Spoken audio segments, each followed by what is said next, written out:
along now, I'm going to go back to something with Jason Martin, and I'm going to talk about Lock and Load. So, Jason, let us know what this event's about. So first off, who has already bought their Lock and Load badge? All right, that's way too low. Way too low. Come on. No, we're really we're going to make Lock and Load one of the best War Machine Hordes Privateer Press events to be at year in, year out. You're going to go to Lock and Load, and you're going to be able to participate in things that you will not be able to participate in anywhere else, even the big conventions like Gen Con and stuff. It will probably be the most intimate setting you're ever going to have with Privateer Press staff members.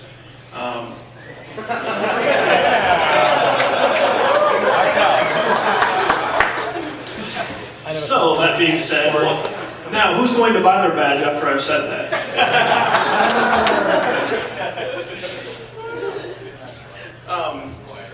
No, what we're going to do is throughout the course of the next couple months, we're going to start releasing even more events that we're going to have at Lock and Load. So keep checking out the sites. A lot of the things that Simon just mentioned, the community buildings and the uniforms and the banners and such, we're going to have events at Lock and Load for those as well. Of course, we're going to have the hardcore tournaments and the Masters tournaments and the things that players expect and want when they come to an event run by Privateer Press. But there's also going to be a lot of things unique that you just won't be able to get anywhere else. So I know it's a long trek up to the northwest, but look, we're from Seattle and we're here. It can be done. The hotel is great. It's going to have some really good space. The hotel rooms are beautiful. It's just going to be an event that you're not going to want to miss year in and year out. So definitely put it on your radar.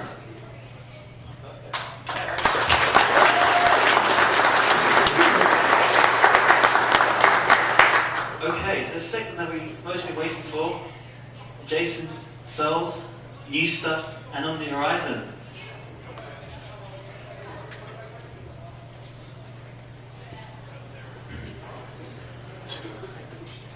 So we were pretty far ahead, and I'm not going to tell you much about that.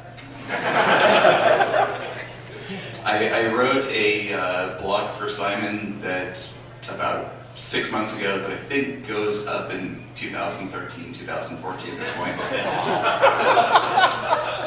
Not kidding. But I will talk about Domination. So Domination has 10 new warlocks in it. What? So it's got the 4 epics, which you may have heard about. It's also got one for all the major factions, and then one each for Gators and Pharaoh. Yeah! Hordes will be gaining its battle engines, and some of them are different. Hungrier than War Machines, in some cases. What else do I want to talk about?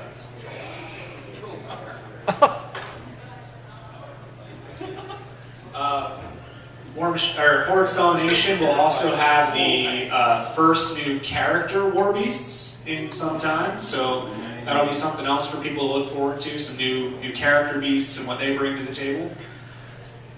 And beyond that, I don't think too much that we can talk about at this time, but we're pretty excited about the new battle engines and the new casters. A lot of 10 new warlocks in one book is the most we've done in some time, so it's been a challenge, but it's also been a rewarding one, and we're looking forward to seeing how you guys all react to the Hordes Domination book.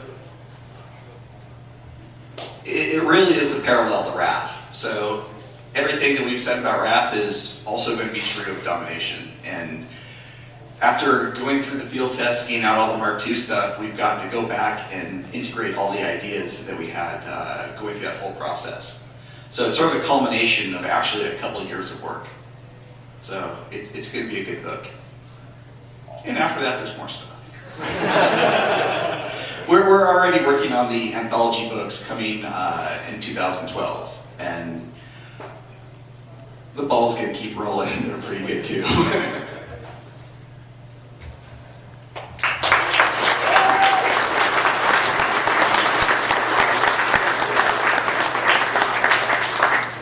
know, it's never easy doing something like this, and I'm sure it took a small amount of courage to speak to an audience of over 100 people, and I know I'm quite nervous myself. Now, moving on, we're going to go to question and answers. So this is your chance to pry their minds. If we can have 2 rows, 1 row of questions on that side, and if we can have 1 on that side, is that okay?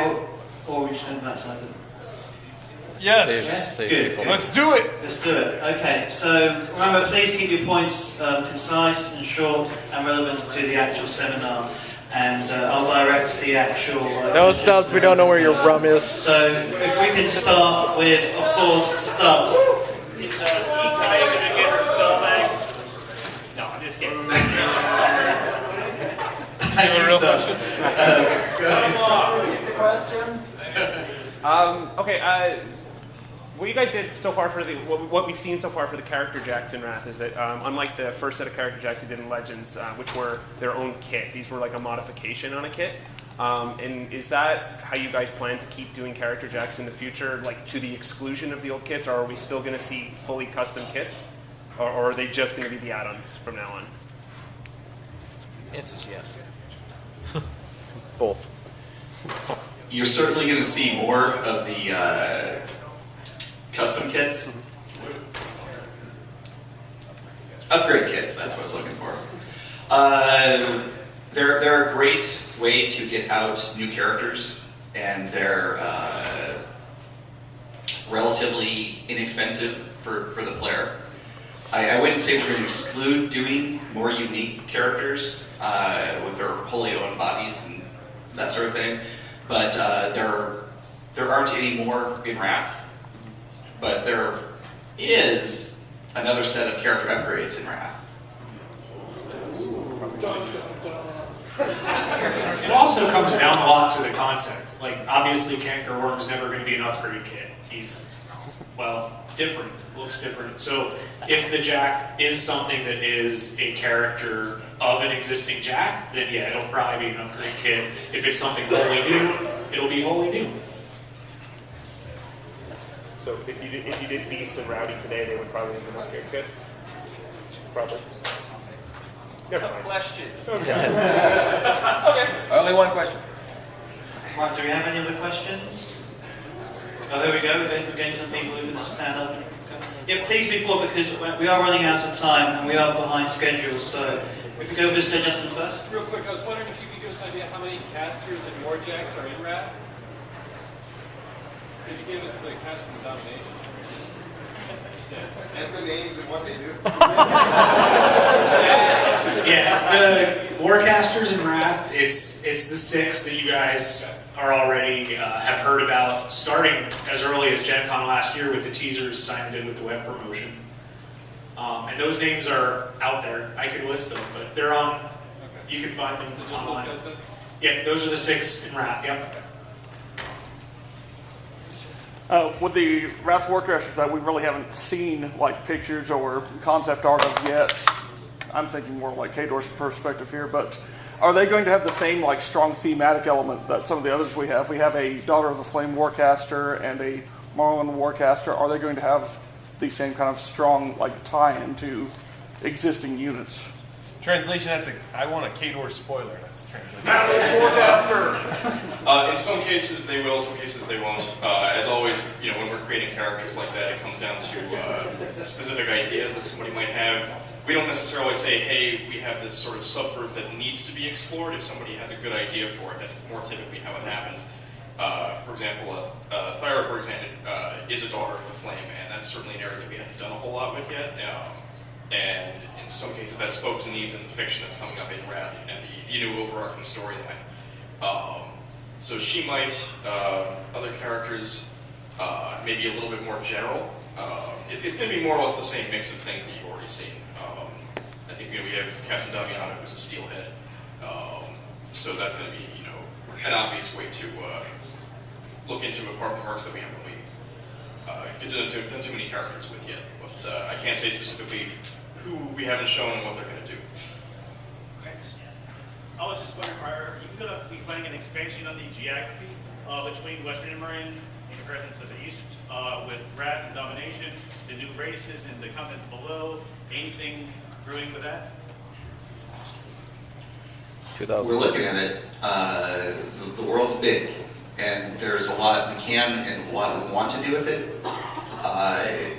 Not so much in Wrath and Domination, but I would expect to see increased trade with Zoo. I'd expect to see maybe some start of colonization. We have a world full of pirates, and it'd be great if there's more reason for piracy. Hey, teachers in no quarter. What was that? Teachers in no quarter? Certainly a possibility. The question was, is there going to be teasers in no quarter? I thought that's what all of them. Right. We are running out of time, so I will take one last question from the floor if we have any more questions left. So I think you hit your quota. In the past few months, there has been a growing animosity on some of the Private Press forums regarding Searforge contracts. Dwarves and animosity. Who ever heard of that? Yeah, I know. So the question is, does Private Press have any current plans to appease Searforge players? So the question was, will Pirates Press do anything to appease the ruler dwarves playing? World War I all over again. Appease? No.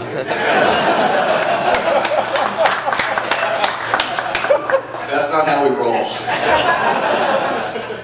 But there will be more Searforge stuff, and it's definitely on our radar. And it's an area that we want to explore, and we will explore.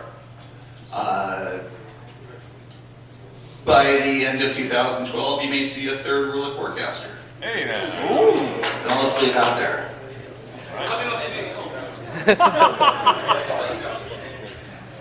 There was one more gentleman who wanted to ask a question, so I'll give the floor to him. It's me again. I know you guys constantly, every time you talk to me, you get badgered about the new IKRPG. I'm not going to ask for a new date because obviously you guys don't have one. But I know that you guys had said that you guys weren't necessarily going to have time to work on it again until all the Mark II stuff was wrapped up. I'm just curious, has that started happening now that has that wrapped up, and are you guys now working on the IK stuff? I guess that one's for me. Surprise, surprise. Suddenly I'm in the RPG development group. Does that answer your question? Get right on there. The reason I was given the microphone is because there was going to be some more news released at Lock and Load regarding the RPG. Okay. Who's going to buy tickets now? No, it's currently in development, that I do know. And there will be some more information that will be forthcoming at Lock and Load. Okay, well, first of all, thank you for coming to the seminar. Thank you for answering questions. Thank you for sitting and listening in. This is the Privateer Press seminar signing out, and we hope to see you on the tabletop within the following few days.